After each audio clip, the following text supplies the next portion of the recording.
Melting Miss McCool. Written by Ellie Lynn.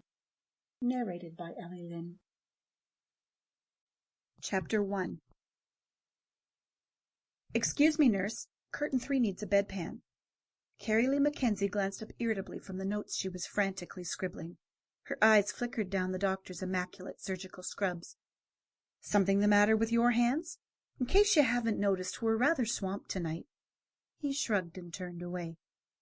"It's a nurse's job."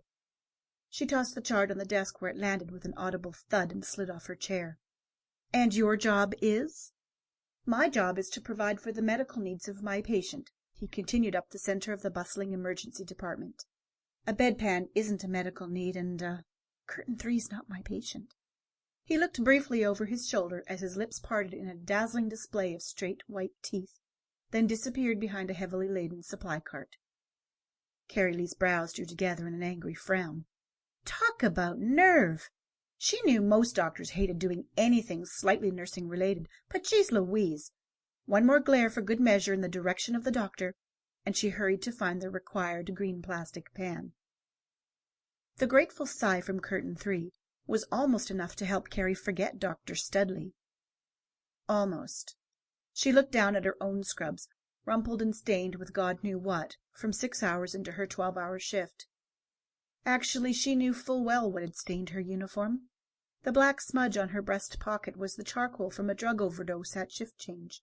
The greenish splotch across her abdomen was from a little boy too sick to keep anything down, and the reddish-brown drops on her thigh were from a blown vein while attempting to draw some blood. And still 6 more hours to go. Whoopee! She huffed the bangs out of her eyes and sprinted towards the ambulance bay, where paramedics were struggling to keep an intoxicated patient from falling off a narrow stretcher. Mr. Neat and Tidy appeared out of nowhere and beat her to the gurney. Probably doing his first piece of work all day. He reached for a flailing arm, only to be upended onto his permanently pressed backside. Carrie stifled a giggle as the amusement in her green eyes met cool blue. She reached for a set of restraints and slid the Velcro straps around the patient's wrists. The last restraint was tightened into place as the doctor got to his feet and dusted the back of his scrubs. "Get some restraints on that man!" One of the paramedics peered across the stretcher at Carrie, then frowned and gave his head a quick shake of disapproval. With her back to the doctor, her eyes rolled slightly upward.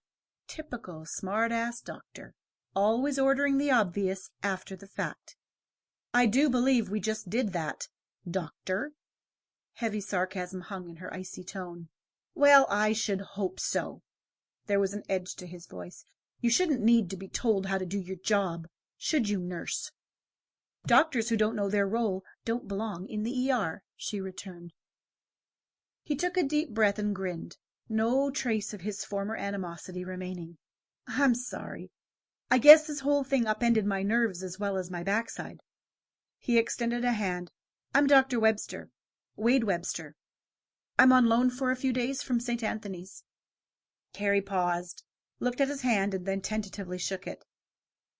"Kerry-Lee McKenzie. My friends call me Carrie." "Ouch!" he grimaced. "Then after our rough beginning, does that mean I'm calling you Kerry-Lee?"